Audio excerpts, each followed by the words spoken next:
สวัสดีครับวิลลี่เอเซนนำเรื่องราวข่าวสารดีๆมาเล่าสู่กันฟังครับคุณนาคาครับครับพี่แมวช่วงการมีโซเชียลมีเดียเนี่ยมันก็สนุกอย่างนะสนุกเลยวันก่อนก็มีถ่ายทอดสดคือมันเหมือนผมนึกถึงเรียลลิตี้โชว์ที่เป็นโชว์แบบจากเหตุการณ์จริงเนี่ยนะก็คือผมว่ามันน้องคนนี้ต้องชื่นชมกันนะเขากล้าแล้วก็มีหัวจิตหัวใจเป็นสาธารณะอยากจะทำอะไรที่ดีๆนี่ถ้าเดี๋ยวผมอยากพูดอยู่เรื่องหนึ่งนะก็คือกรณีของน้องพนักงานธนาคารไทยพาณิชย์ที่ราชบุรีนะที่เขาได้รับโทรศัพท์จากแก๊งคอลเซ็นเตอร์เนี่ยนะแล้วเขาก็จัดการหลอกล่อเพื่อขอข้อมูลแล้วก็จนเขารู้ว่าเป็นใครนะแล้วก็เปิดข้อมูลออกมาแล้วในระหว่างนั้นเนี่ยเขาก็หลอกล่ออยู่เป็นร่วมชั่วโมงเนี่ยนะจนรู้ว่าเป็นใครนะโดยกระบวนการของพนักงานแบงก์ก็สามารถที่จะเปิดดูข้อมูลได้อยู่แล้วถูกไหมแล้วบังเอิญมันตรงนี้มันไปโผล่ที่ธนาคารไทยพาณิชย์นี่นะโชคดีจริงๆโทรเข้าไปหาผู้จัดการด้วยนะพี่เบอร์ผู้จัดการแต่ว่าก็ไม่รู้ทำไมเครื่องมาอยู่ที่น้องคือหมายถึงว่าโทรหาผู้จัดการหลายทีคือเขารู้ว่าน่าจะเป็นเบอร์ของเขารู้อยู่แล้วว่าเบอร์นี้เป็นเบอร์ตำรวจซึ่งไอ้พวก call center เนี่ยมันจะปลอมมาผู้จัดการก็เลยไม่รับเพราะรู้ว่ามันเป็นไอ้เบอร์นี้ไม่อยากยุ่งทีนี้มันก็โทรจิกผู้จัดการก็ทนไม่ไหวก็เลยบอกไปดูไปจัดการให้พี่สิเอาไปคุยหน่อยครับเสร็จเลยแต่ว่าแสดงว่าผู้จัดการคนนี้ให้ถูกคนใช่แล้วคนนี้เก่งมากครับก็กลายเป็นอะไรที่มันเป็นอะไรอะสังคมไทยก็ได้เห็นอะไรที่สนุกอีกอันที่ดีด้วยก็คือเหตุการณ์ที่เกิดขึ้นเนี่ยเล่าย้อนสั้นๆนิดนึงนะก็คือว่ามีแก๊งมิจฉาชีพเนี่ยนะโทรศัพท์เข้ามาที่เบอร์มือถือเนี่ยแล้วน้องคนนี้เนี่ยซึ่งเป็นพนักงานธนาคารเนี่ยเป็นคนรับสายนะแล้วแก๊งคอนเซ็นเตอร์ก็บอกว่าเนี่ยนะน้องไปอะไรนะมีอะไรนะผมจำไม่ได้แล้วคุณนะคืออย่างนี้ไอ้แก๊ง call center เนี่ยที่จริงต้องบอกว่าอันนี้มันเป็นแก๊ง call center เกรดต่ำคือหมายถึงว่ามันไม่มีการเตรียมแผนหรือว่าไม่มีเทคนิคดีเท่าไหร่นะใช่ไหมในระดับหนึ่งก็คือโทรเข้ามาเป็นพวกสุ่มปกติอย่างถ้าโทรเข้ามาพี่แมวเนี่ยเขาจะต้องบอกชื่อพี่แมวใช่ไหมนั่นใช่คุณพิสิทธิ์แทนทิวไหมครับใช่ไหมแต่นี่ไม่ใช่ไอ้นี่โทรมาบอกชื่ออะไรไม่รู้มั่วซั่วน้องเขาบอกไม่ใช่ค่ะดิฉันชื่อนี้แล้วมันก็เชื่อเขาโทรมาบอกว่าบัญชีธนาคารของคุณเนี่ยมีปัญหาและพัวพันกับการกู้เงินกับธนาคารแห่งหนึ่งทางภาคเหนือให้โอนเงินทำการตรวจสอบเลขที่ธนบัตรว่าจะมีส่วนเกี่ยวข้องหรือไม่ถ้าไม่มีส่วนเกี่ยวข้องใดๆก็โอนคืนให้ทำให้สาวแบงค์คนนี้ตัดสินใจแพร่ภาพสดทาง Facebook เพื่อแฉพฤติกรรมแก๊งนี้เนี่ยเพราะว่าไอ้น้องคนนี้พอเขาฟังปั๊บนี่เขารู้เลยว่าไอ้แก๊ง call center แน่ใช่เพราะว่าเขาไม่เคยไปเกี่ยวพันอะไรกับที่ภาคเหนือแต่ว่าเขาก็ตอบกลับไปทำนองว่าเขามีบัญชีอยู่คือเขาอ่ะบอกชื่อมั่วด้วย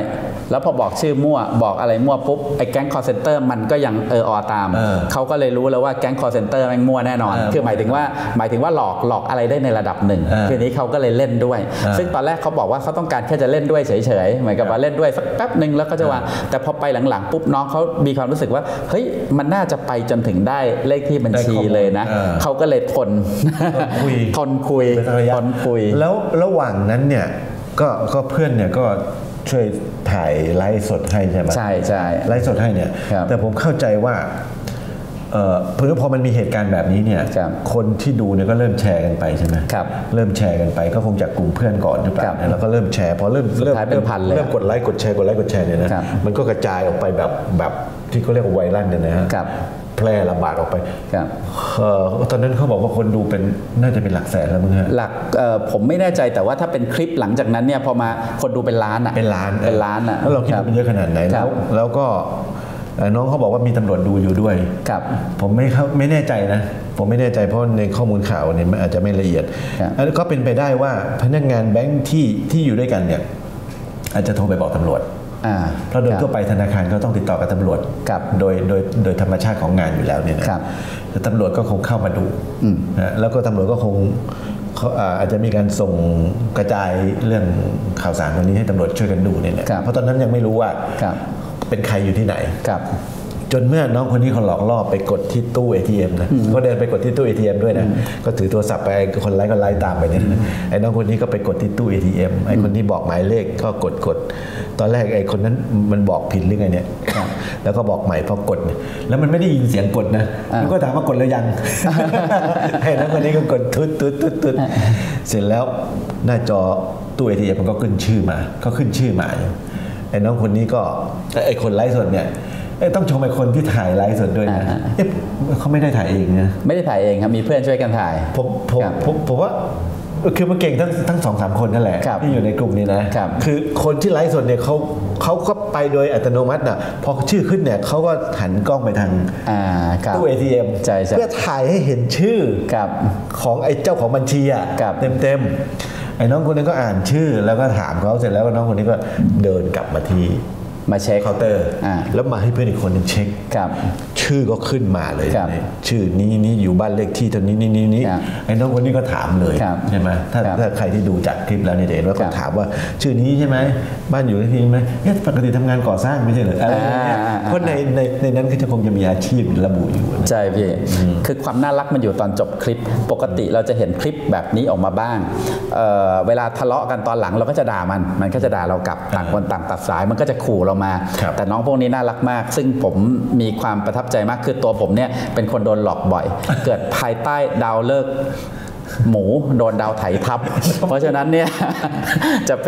ป็นอะไรที่โดนหลอกบ่อยเวลาที่เห็นไอ้พวกผมจะเป็นคนที่เกลียดไอ้พวกมิจฉาชีพพวกนี้มากๆเวลามีตรงนี้ปุ๊บจะดีใจ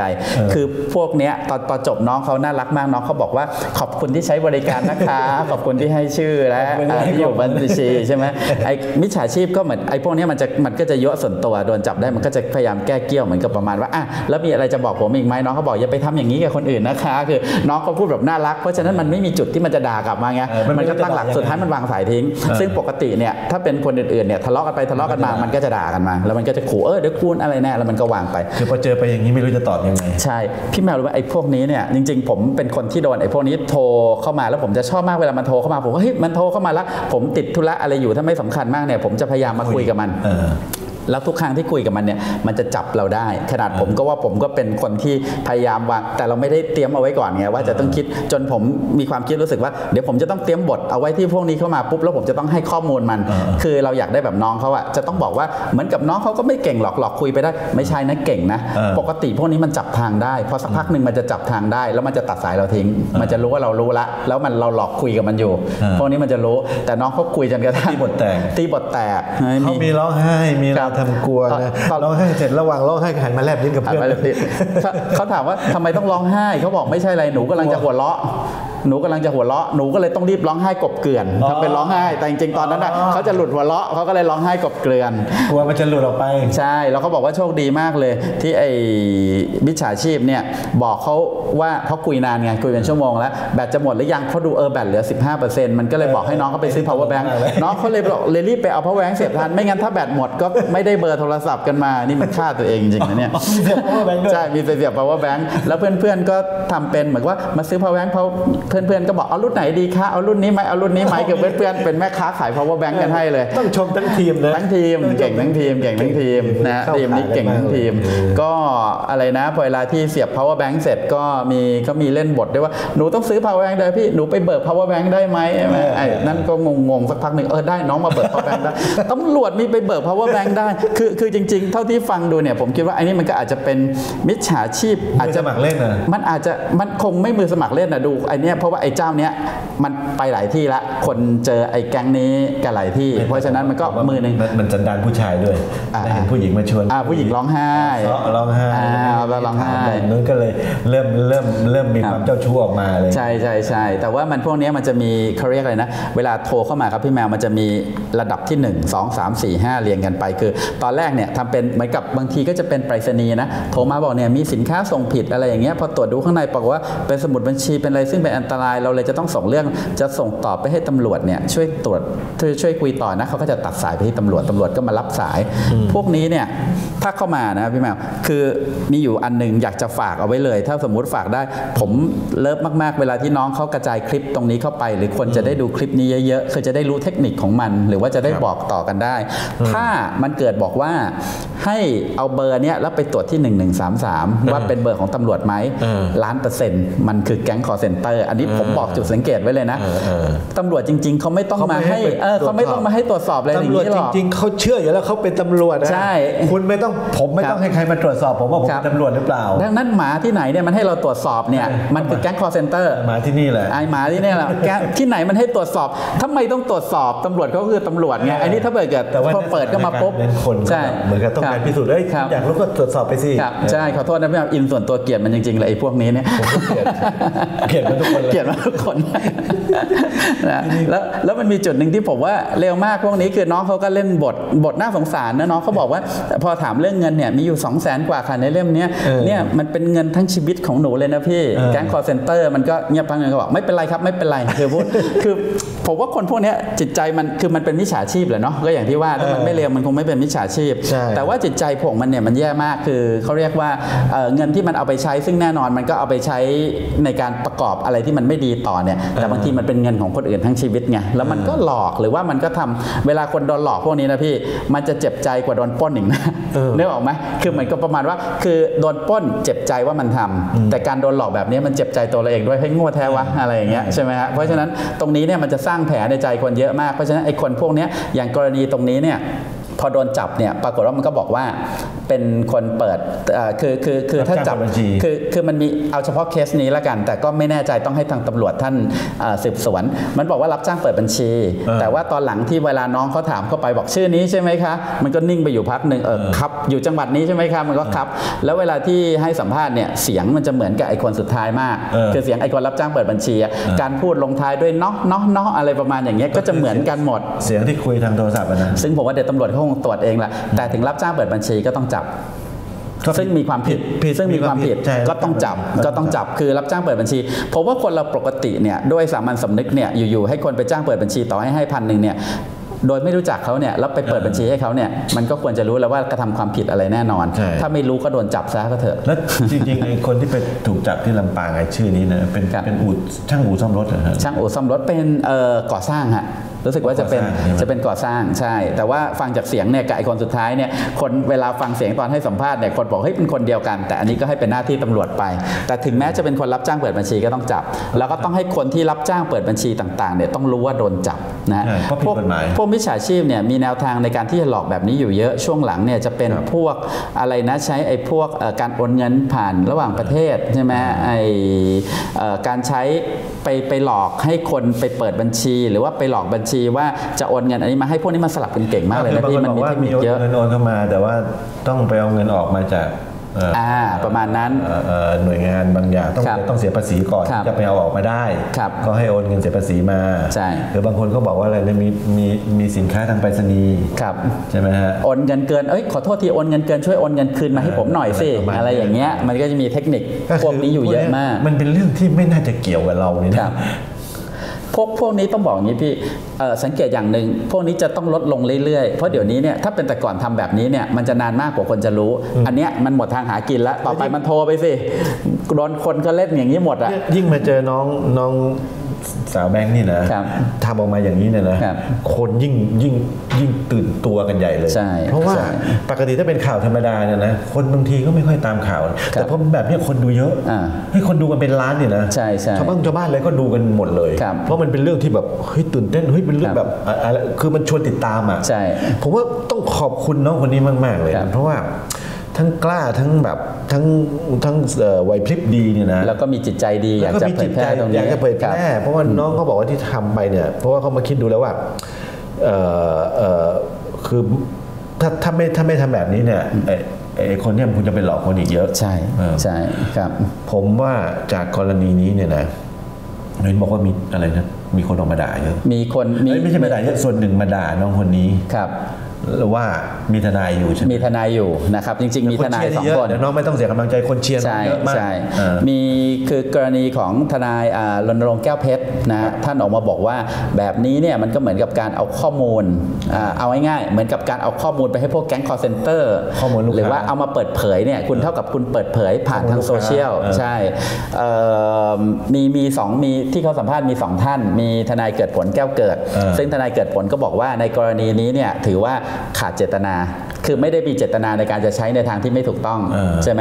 ในกรณีของถ้าเอาตามตัวบทกฎหมายจริงๆเนี่ยทนายรณรงค์แก้วเพชรอีกท่านหนึ่งนะก็บอกว่าเขาจะต้องไปทำเรื่องขอมันไม่สามารถที่จะเอามาเปิดเผยแบบนี้ได้แบบนี้ไม่ถูกต้องธนาคารเนี่ยมีสิทธิ์ที่จะลงโทษถึงกับการไล่ออกได้เอาง่ายชี้นำนะโชคดีธนาคารเองก็ไม่ได้บาจี้นะคือจริงๆถ้าจะว่ากันตามกฎหมายเนี่ยทนาย2 คนเนี่ยกำลังพูดกันคนละมุ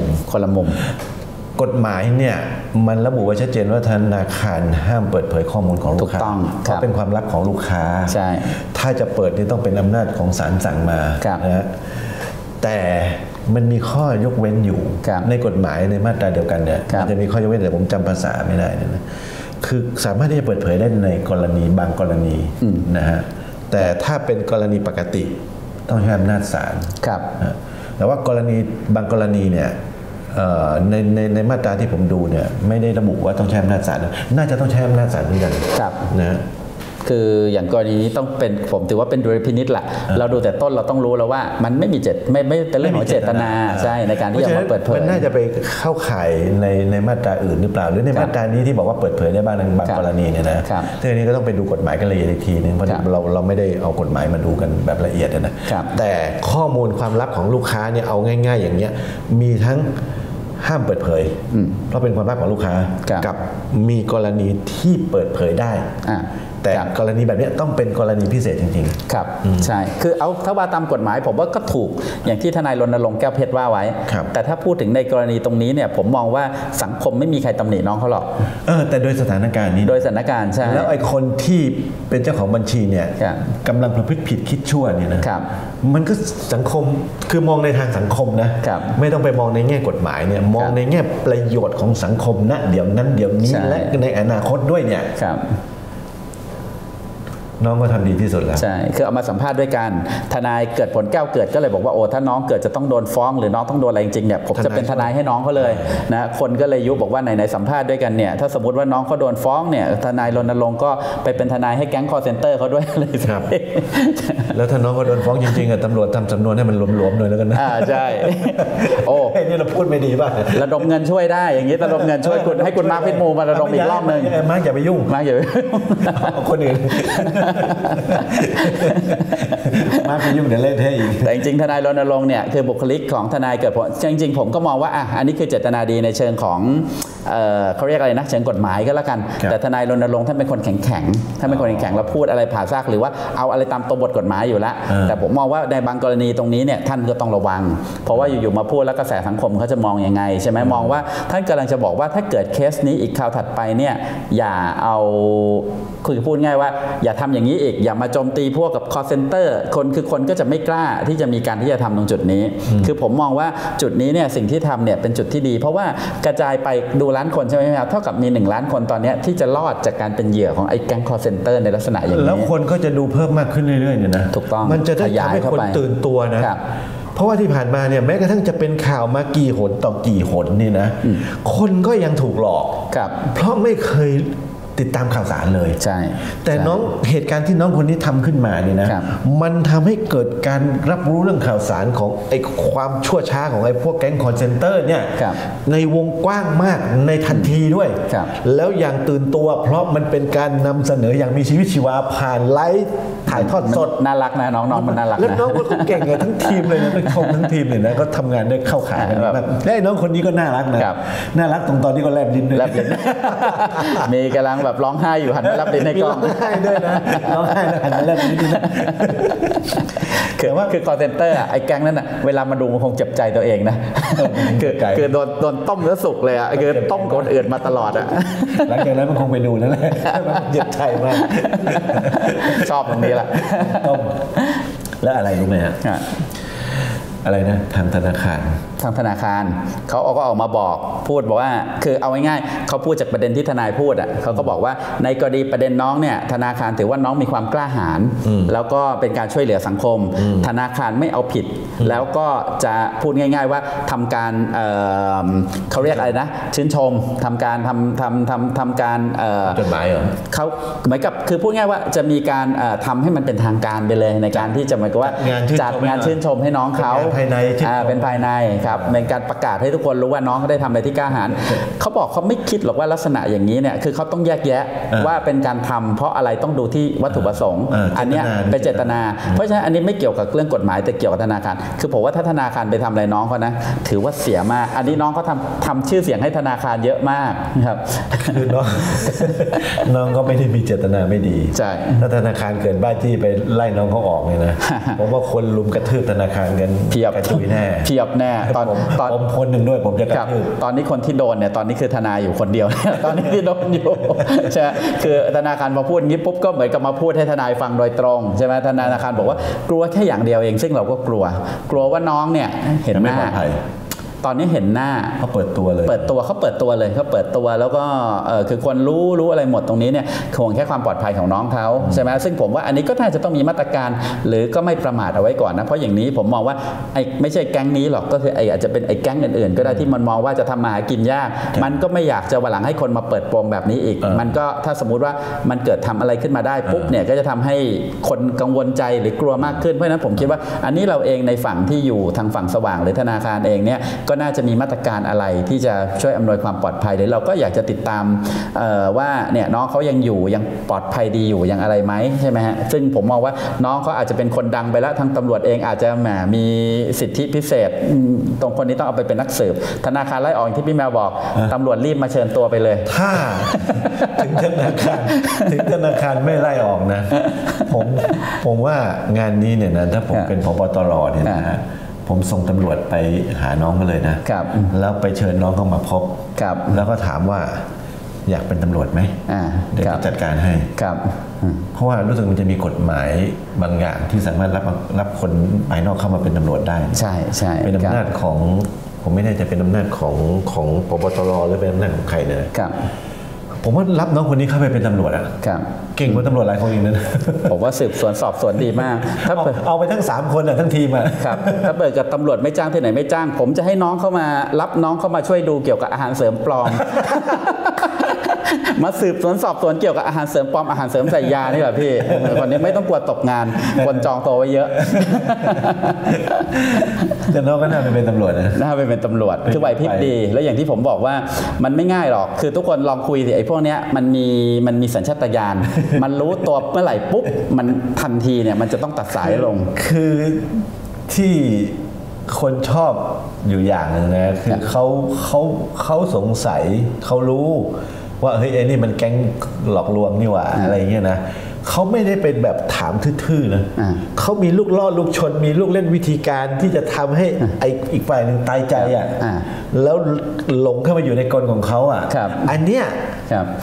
อาจจะโชคเขาเรียกอะไรนะสะดวกหน่อยตรงที่ว่าเป็นสุภาพสตรีด้วยแอบใช้มันยาหญิงเล็กน้อยแอบใช้อะไรเนี่ยแทรกระหว่างทางได้เลยแต่ถ้าสมมติไม่ใช่น้องคนนี้นะเป็นคนอื่นที่รับโทรศัพท์เนี่ยก็ไม่แล้วอาจจะมีบุคลิกลักษณะอีกแบบหนึ่งอาจจะเป็นคนแข็งเป็นคนที่ดุหน่อยหรืออะไรอย่างนี้ก็คงสวนคงด่าไปเลยอะไรอย่างนี้ก็ไม่ได้ละออกมาอีกแบบใช่เราไปดูคลิปอื่นๆเราจะเห็นแนวนั้นหรือว่าถ้าเกิดคุยกับ call center นี่ผมเคยคุยได้นานสุด7 นาทีเองมั้งดูเวลาใช่ไหมคือคุยได้พักหนึ่งมันจับได้ปุ๊บมันตัดสายทั้งทันทีเลยแล้วก็ติดต่อไม่ได้ใช่น้องคนนี้ก็ลูกล่อลูกชนดิโอ้ยคุยได้เป็นชั่วโมงอ่ะคุยจนแบตจะหมดจนเขาต้องไปให้เอาแบต power bank มาเสียบต่อนี่แหละเพราะปตลน่าจะไม่ชวนมาเป็นตำรวจใช่แต่ก็จริงๆพอเวลาออกมาแล้วจริงๆก็ต้องแชร์ให้เยอะคือทุกคนต้องระวัง call center พวกนี้จะน้อยลงพี่อาชญากรรมต่อไปเนี่ยมันจะไปอยู่ในเรื่องของโซเชียลอยู่ในอินเทอร์เน็ตคือการโจรกรรมทางด้านอื่นแต่อาชญากรรมด้านนี้จะน้อยลงแน่ๆเพราะว่าเดี๋ยวนี้พอเวลาโซเชียลมันถึงกันปุ๊บเนี่ยเราจะทราบข่าวได้เยอะขึ้นเราจะรู้เทคนิคพวกนี้ได้เยอะขึ้นแล้วก็ต่อไปเนี่ยต้องบอกว่าการเตือนภัยต่างๆเนี่ยจะถึงตัวคนมากขึ้นเพราะฉะนั้นคนก็จะไม่ต้องไอ้พวกนี้คือขี้กากไปเรื่อยๆทำอะไรไม่ค่อยได้ละผมว่านะไอ้คลิปนี้เนี่ยผมแนะนำอย่างนี้นะว่า ใครที่ยังไม่ได้กดไลค์ยังไม่ได้กดแชร์นะช่วยกันกดออกไปเยอะๆไลค์แชร์ให้เยอะๆคนดูกันเป็นหลายล้านเป็น10 ล้านอะไรไปเลยเนี่ยนะคือทีเราไปถ่ายลูกแมวลูกหมาเล่นกันตุ้งนี่คนยังดูกัน4-5 ล้านเลยเนี่ยยังไปกดไลค์กันเยอะแยะเลยใช่ใช่ไอ้เรื่องนั้นโอเคอ่ะมันก็เป็นประโยชน์ไหมมันก็ดูน่ารักก็ดูบันเทิงเริงใจดีนะแต่เรื่องที่เป็นประโยชน์กับสังคมอย่างเงี้ยช่วยกันกดเยอะๆช่วยกันแชร์หน่อยเพราะอย่างนี้พี่มันไม่มีคลิปตัวเต็มแบบนี้คือคลิปส่วนใหญ่ที่มีเนี่ยจะสุดท้ายก็คือด่าจับได้แล้วก็ด่ากันจบในส่วนนึงมันไม่เกิดประโยชน์ส่วนใหญ่จะคลิปเก่งสุดประมาณ15 นาทีเท่าที่ผมดูแต่คลิปนี้เป็นชั่วโมงกว่าเพราะว่าน้องเขาล่อจนกระทั่งเขาตายใจแล้วเขาให้ข้อมูลตรงนี้ซึ่งผมว่าเป็นคลิปแรกเท่าที่เราเคยเห็นใช่คลิปแรกเลยครับเป็นคลิปแรกแล้วออกมาแบบได้ผลดีมากครับแล้วทำให้ไอ้พวกมิจฉาชีพทั้งหลายคงไปนั่งโมโหหรือประนามไอ้ call center แก๊งนี้ที่ทำให้พวกมันเสียชื่อมันคงไปปรับกลยุทธ์ใหม่ปรับกลยุทธ์ใหม่แต่ปรับกลยุทธ์ใหม่ที่บอกพี่ด้วยเทคโนโลยีสมัยนี้เอากลยุทธ์ใหม่มาใช้ก็ใช้ได้ไม่นานมันก็จะโดนเผยแพร่ออกมาพวกมันจะใช้กลยุทธ์ได้แบบสั้นมากน้อยมากครับไม่อะไรอย่างถ้าคนเริ่มรู้แล้วก็ระมัดระวังมากขึ้นแล้วก็จริงๆไอ้พวกเนี้ยวิธีการโทรมาคุยของมันเนี่ยไต่มันมีไม่กี่อย่างนะใช่ไหมฮะซึ่งเราฟังแป๊บเนี่ยเฮ้ยเราไม่เคยไปเกี่ยวข้องเรื่องพวกนี้เลยเนี่ยหรือถ้าเกี่ยวมันก็ไม่ใช่ตรงๆเนี่ยแล้วเขาก็ไม่รู้ชื่อจริงเราเนี่ยนะหรือว่ารู้แล้วเราคือถ้าเขาอาจจะรู้ชื่อจริงเนี่ยมันผมว่ามันต้องมืออาชีพจริงๆถึงมันถึงจะรู้ชื่อเราจริงๆนะเพราะผมก็เคยรับโทรศัพท์ของพวกนี้นะมันก็โทรมาจำนวนเนี่ยเราโทรมาจากสถานีตำรวจอะไรอย่างนั้นอย่างนี้นะผมก็รู้แล้วไอ้พวกแก๊งนี้แน่เลยก็ถามกันไปมันบอกคุณมีปัญหาเรื่องนั้นเรื่องนี้อะไรเงี้ยนี่บังเอิญผมไม่ได้มีอารมณ์แบบน้องเขาก็ไม่มีไปชวนคุยอะไรซัดเลยก็ใส่กันบอกว่ามีเป็นปัญหาอะไรแล้วที่จากที่ไหนเนี่ยตำรวจที่ไหนอะไรยังไงเนี่ยนะแล้วทำไมตำรวจเขามีวิธีโทรมาอย่างนี้ด้วยเหรอวางไปเลยมันมีเนียนกว่านั้นจะมีอย่างนี้ครับพี่แมวโทรมาเข้ามาแล้วบอกว่าคุณนาคานะผมรองเลขาธิการอย.ซึ่งบางครั้งผู้ใหญ่บางท่านเนี่ยเราไม่ได้คุยด้วยบ่อยแต่เสียงคล้ายกันมากเลยเราก็ครับท่านแล้วก็บอกว่าเนี่ยพอดีว่าผมจะจัดเป็นอย.ร่วมกันกับทางจักรยานเอาจักรยานไปให้เด็กพิการเท่านี้คันคุณนาคาแบบจะช่วยไหมบอกว่าได้สิครับท่านเอาสักกี่คันผมเอาเท่านี้คันพอดีอย่างนี้แต่อันนั้นผมเชื่อเลยนะเพราะว่าผมก็ไม่คือเขาบอกว่าเขาจากอย.ผมก็รู้จักท่านอยู่เสียงคล้ายๆกันเราก็ไม่ได้สงสัยว่าใช่หรือว่าไม่ใช่ไอ้นี่มันมีข้อมูลคุณนะครับมีข้อมูลพอเข้ามาปุ๊บผมบอกแต่ว่าเดี๋ยวพอดีว่าผมจะเข้าอย.อยู่แล้ววันนี้เดี๋ยวผมเอาไปให้ท่านเลยเขาบอกไม่โอนเข้ามาบัญชีนี้ก็แล้วกันผมก็เอาโอนเข้าบัญชีนี้กันผมก็บอกว่าผมก็เนี่ยกำลังจะเข้าไปอยู่แล้วถ้าไปแวะโอนหรือว่าช่วงนู้น e-banking ยังไม่มีนะก็ไม่ค่อยสะดวกเดี๋ยวผมขออนุญาตว่าเอาเข้าไปให้ท่านเลยก็ได้ครับเป็นเช็คหรือว่าเป็นอะไรได้อย่างนี้เขาก็คุยคือจะไม่ยอมจนผมก็แปลกใจอยู่ใช่ไหมผมก็สงสัยงงหรือว่าท่านมีเหตุอะไรผมก็บอกเขาจนเขาแบบอ่อนใจเขาโอเคมาก็ได้พอเวลาไปถึงอย.จริงปุ๊บก็ไปหาท่านบอกไม่มีเลยไม่ได้เรียกคือเราก็เลยเขาใช้ชื่อท่านเรียบร้อยละคือแปลว่าเขาก็จะมีฐานข้อมูลอยู่ว่าใครเป็นใครอย่างเช่นเขาเปิดมาบอกไอ้คนนี้นายกสมาคมนี้มันต้องเกี่ยวกับอย.คนนี้นายกสมาคมนี้เขาก็โทรไปที่ตัวเลยแล้วเขาก็คุยเลยนะเพราะฉะนั้นอันนี้ก็เป็นอีกหนึ่งอาจจะไม่ได้เยอะหรอกถ้าโดนทีเราก็ไม่ได้โดนเยอะเพราะว่าเราก็บอกเองว่าเราจะบริจาคเท่าไหร่กี่คันอะไรอย่างเงี้ยใช่ไหมมันทำอย่างนี้ได้กับหลายๆคนมันก็ได้เยอะแล้วตอนโอนไปแล้วเราก็ยังไม่รู้นะนึกออกไหมเพราะว่าเราไม่รู้เราก็นึกว่าเราโอนไปช่วยโครงการนี้จริงๆเพราะเวลาโอนเข้าไปนี้เราก็ไม่ได้คิดอะไรเราก็โอนไปเฉยๆจะไปเจอเจ้าตัวแล้วถึงจะได้ว่าไม่เคยรู้เรื่องด้วยใช่แล้วบังเอิญวันนั้นโชคดีว่าคุณนาคาเข้าไปพอดีใช่แล้วก็มีอีกอันหนึ่งที่จะเจอกันบ่อยก็คือว่าเขาแฮ็กจะเป็น LINE หรือว่า Facebook ได้แล้วก็ไปขอยืมเงินแกฉันยืมเงินหน่อยสิไปยืมเงินคนอื่นยืมเงินคนอื่นยืมเงินเพื่อนยืมไม่เยอะนะพวกนี้จะยืมไม่เยอะแต่มันยืมทุกคนในลิสต์ของรายชื่อของเพื่อนที่มันแฮ็กมาได้แล้วก็บอกว่าเนี่ยพอดีตอนนี้จะต้องจ่ายอันเนี้ยไม่เท่าไหร่หรอกเช่น 3,000 บาท 4,000 บาทแต่ว่าเนี่ยไม่มีบัญชีอยู่เดี๋ยวมีเพื่อนอีกคนนึงอยู่โอนเข้าบัญชีเพื่อนได้ไหมทุกคนก็โอนไปหมดซึ่งกลายเป็นว่าไอ้เพื่อนคนนั้นเนี่ยโดนไปยืมเงินเพื่อนทุกคนที่อยู่ในบัญชี Facebook ของตัวเองเลยนะเพราะฉะนั้นไอ้ตรงบัญชีตรงนี้เนี่ยระวังนิดนึง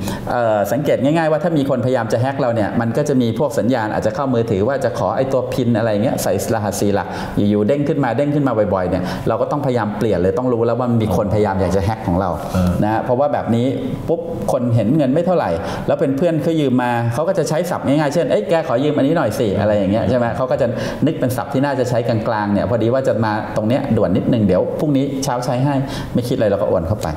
นะเพราะฉะนั้นเทคนิคไอ้พวกนี้มันก็จะพัฒนาขึ้นไปเรื่อยๆเหมือนกันแหละแต่มันจะไปทางด้าน IT เพราะถ้าใครพยายามจะมาเข้าใน Facebook เราเนี่ยนะฮะมันก็จะให้ใส่รหัสถูกไหมฮะแต่พอใส่หลายๆทีแล้วไม่ใช่เนี่ยนะก็จะเด้งมาถามเราใช่ใช่เด้งมาถามแล้วก็ถ้ากรณีว่ามีเพื่อนจะมาแอดเนี่ยอันนี้ก็แล้วแต่นะแต่ว่าสมมุติว่าเป็นสาวๆก็อาจจะมีคนแอดเข้ามาเยอะแต่ว่าเวลาจะรับแอดเนี่ยก็ดูนิดนึงว่าอันนี้ใช่เพื่อนเราหรือเปล่าในกรณีเกิดไม่ใช่เพื่อนเราหรือใครจะรับแอดมามั่วซั่วเนี่ยมันก็จะแท็กเรามั่วไปหมดใช่บางคน มันจะมีประเภทแบบเพิ่งเปิด Facebook อ่ะแล้วรูปก็ไม่ใส่ชื่อก็นามแฝงแล้วตั้งชื่อประหลาดๆเลยนะแล้วก็ขอแอดเข้ามาแล้วก็ไม่มีประวัติอะไรเลยทั้งสิ้นแล้วดูในกลุ่มเพื่อนก็มีอยู่น้อยมากแล้วก็เราไม่รู้จักสักคนนึงก็เลยไม่ยุ่งด้วยครับซึ่งบางทีพวกนี้วิชาชีพก็คือมันพยายามแอดให้ได้คนหนึ่งพอแอดคนหนึ่งปุ๊บมันก็จะพยายามไปแอดอีกคนต่อเพราะเนื่องจากว่ามันจะมีบางคนที่ตั้งสเตตัสเอาไว้ว่าให้แอดได้เฉพาะเพื่อนของเพื่อนมันก็จะพยายามใช้ตรงนี้ซึ่งมิจฉาชีพมันก็จะทำได้ในรูปแบบอื่นนะแต่ผมมองว่ามันก็ยังคงเยอะอยู่แต่มันก็จะพัฒนาไปในเชิงของพวกดิจิตอลใช่ไหมไอ้พวกที่เป็นอนาล็อกพวกนี้ไอ้พวกโทรพวกนี้ผมว่าก็จะน้อยลงมันช้าครับน้อยลงไม่คุ้มอ่ะมีเทปอันนี้ออกไปนะผมว่ามันทำมาหากินยากขึ้นอีกเยอะโทรไปก็คงต้องมีคนไปนั่งรับลิ้น หลอกล่อมันอย่างเงี้ยรับลิ้นใส่กล้องหลอกล่อมันผมว่าไอ้เฟซบุ๊กไลฟ์ตัวนี้เนี่ยนะที่น้องมารินาเขาไลฟ์แล้วก็ออกไปคนแชร์กันเยอะมากเลยนะผมว่าคนกลุ่มหนึ่งที่ควรจะต้องแชร์กันเยอะๆนะซึ่งมีอยู่ประมาณ 200,000 กว่าคนเข้าใจว่า 200,000 กว่าคนนี้ก็คงน่าจะเล่น Facebook กันเยอะๆก็คือตำรวจนะตำรวจเนี่ยซึ่งมีหน้าที่ที่ควรจะต้องกระจายข่าวสารพวกนี้ให้คนรู้กันเยอะๆซึ่งมันจะไปกระตุ้นเตือนคนได้ดีนะผมถือว่ากรณีของน้องสาวแบงค์คนนี้เนี่ยนะที่เขาทำลงไปเนี่ยมันกระตุ้นเตือนคนได้เยอะมากเพราะว่ามันไม่ใช่ข่าวธรรมดาทั่วไปไงแต่มันเป็นไลฟ์สดมันเหมือนเรียลลิตี้โชว์เลยอะโชว์สดๆให้คนเห็นกันต่อหน้าต่อตาว่าไอ้แก๊งคอนเซนเตอร์เนี่ยมันมาหลอกฉันอยู่เนี่ยแล้วทำงานยังไงแล้วฉันก็หลอกล่อข้อมูลแล้วก็รู้ตัวแล้วตำรวจก็ไปจับได้เนี่ยที่มันไม่เคยเกิดแบบนี้มาก่อนเนี่ยนี่คือความสุดยอดของโลกโซเชียลมีเดียของ Facebook ไลฟ์ใช่แล้วก็อยากให้เคสนี้สุดท้ายจับให้ได้จับในตัวการนะจะจับแต่ตัวการยังไม่ใช่แต่ว่าคนปิดบัญชีอย่างน้อยสุดเนี่ยไอคนนี้ขอให้ติดคุกก็แล้วกันรับจ้างเปิดบัญชีเนี่ยขอคนนี้สัก1 คนก็ยังดีแล้วถ้าเป็นไปได้เนี่ยทำยังไงให้ตำรวจจะสืบสาวต่อไปถึงตัวการหรือว่าคนอื่นๆได้ด้วยนะครับแต่ผมฟังจากอาการที่น้องเขาถามวันนั้นอ่ะผมยังค่อนข้างมีความมั่นใจอย่างน้อยสัก 30% ว่าไอ้คนนี้แหละอาจจะเป็นคนที่แต่เดี๋ยวตำรวจก็จัดการเองใช่ใช่เป็นคนที่แบบคิดจะมาหากินแบบนี้ใช่ใช่ครับเพราะอย่างนั้นใครก็อ้างได้บอกผมไม่ใช่บัญชีผมใช่ไหมครับมือปราบคอนเซนเตอร์มือปราบคอนเซนเตอร์สาวแบงค์มือปราบคอนเซนเตอร์ใช่ต้องชื่นชมน้องเขานี่คือเรื่องราวข่าวสารอีกด้านหนึ่งที่เป็นเรื่องดีๆของสังคมช่วยกันแชร์เยอะๆนะฮะติดตามนี่คือวิกฤตเซนนะครับติดตามกันใหม่เจอกันคราวหน้าครับ